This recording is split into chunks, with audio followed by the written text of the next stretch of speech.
All right, hi, this is Reverend Paul Sakis, and I'm very excited to get this time to speak with everybody because we're going to talk about Asian Americans. I have my Lunar New Year dragon boat tie on.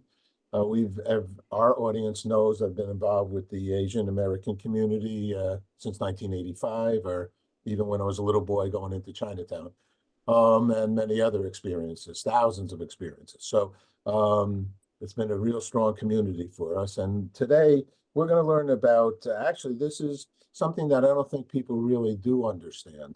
Asian Americans, Native Hawaiians, and Pacific Islanders, wait, we thought 27 or communities, or maybe more, um, are one of the most overlooked groups in higher education because I think a lot of people have this thought that everybody Asian is very smart and gets into Harvard.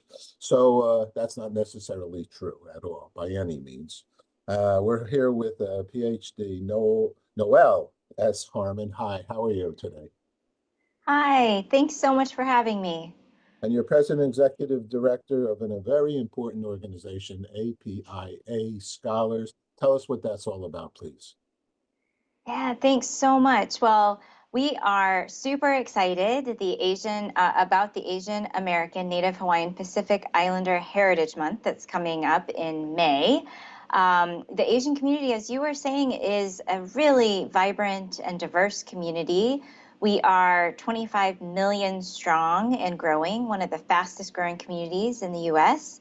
And also, you were almost just right, nail on the head. We are 48 different ethnicities, and we speak about 300 different languages. So we're definitely not a monolith, and we're really excited to have a lot to celebrate this coming month. You have 300 just in India, and you have about another 300 in China. Yeah, when Unbelievable. you add the dialects, for sure. Yep. Unbelievable. But I think the important thing is well, you tell me what's important to understand about Asian Americans when it comes to education and scholars. Yes. What's important to know here? Yep. Well, you touched on this as well. The model minority myth is something that's been out there for a really long time. It's the idea that the Asian community is a monolith, that we're just all the same, that we're all very successful, and that there really is no need in our community. And obviously, that's just not the case. We receive less than 1% of the philanthropic dollars that are out there. So that challenge, the model minority myth, actually impacts the flow of support into our community.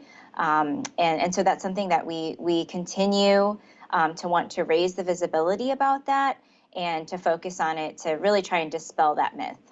So how can we all go, and I'll say we all, since I've been so involved with many of the organizations in Chinatown and Flushing for all these years. Actually, the Chinese helped put us in business, the World Journal, in '85.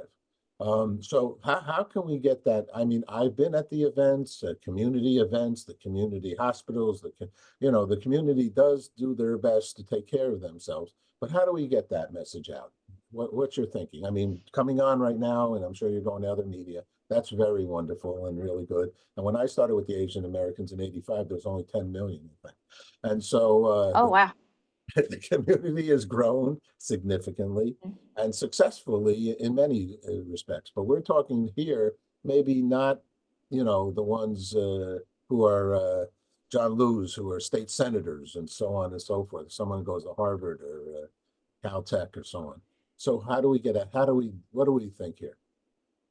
Yeah, I mean, I think that folks that have been involved in the community, like yourself, if you can help us to dispel that model minority myth by offering up, information about the fact that we have the different ethnic groups, that there's quite a bit of disparity within our community, within income, educational attainment, any opportunity that you have to sort of maybe not correct, but educate folks on the differences within our community, that's really helpful. And at APIA Scholars, we're actually celebrating our 20th anniversary this year.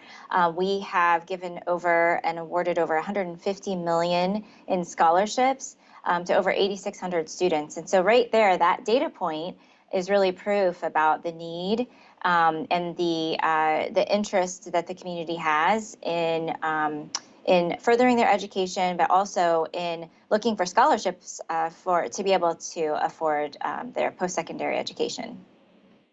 I'm very happy for the work that you're doing. And I know in many cases with the Asian, they're quite humble people in many cases, and sort of not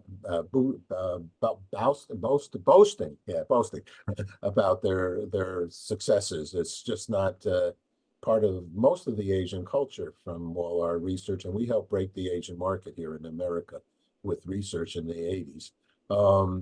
And so, you know, coming out there, ads and things like that, it's just sort of like some of this is not in the culture to really boast about themselves. Is that so, or what do you think?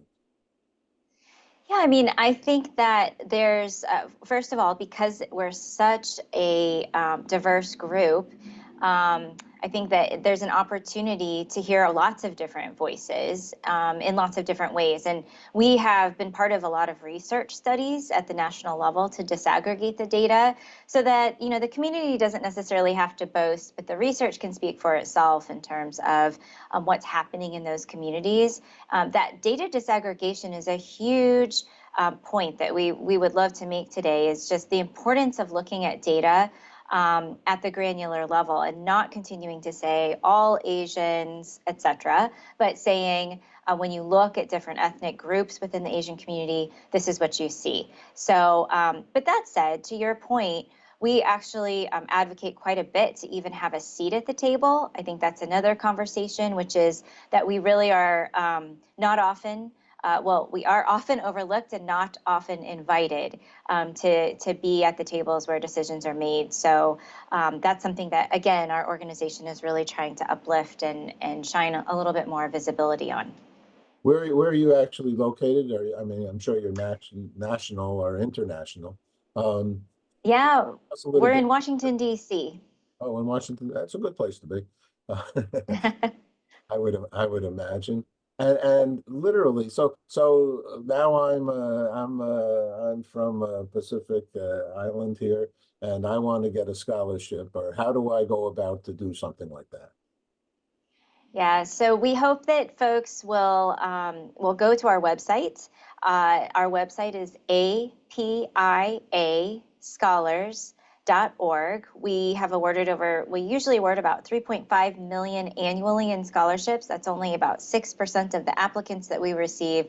We hope to continue to do more. Our website has all of the information that you need to look at our scholarship process. So thank you so much for asking Okay. that question.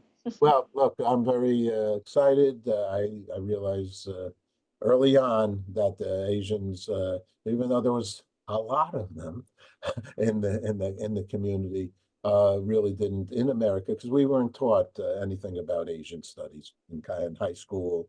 You know, this is a European country to basically German, English, British, so on, and so Asian was very foreign to us. You know, so it's taken a while, but you've done very well here in America, and I want to congratulate the Asian community because I've seen in 39 years, I've seen how there's more Asians in the media, there's more Asians in front of the camera, behind the camera, in business world, and so on. So I'm sure it'll continue, and long-term friends. That's a very important thing, and respect for each other. And I believe my experience is Asians really have that kind of nature.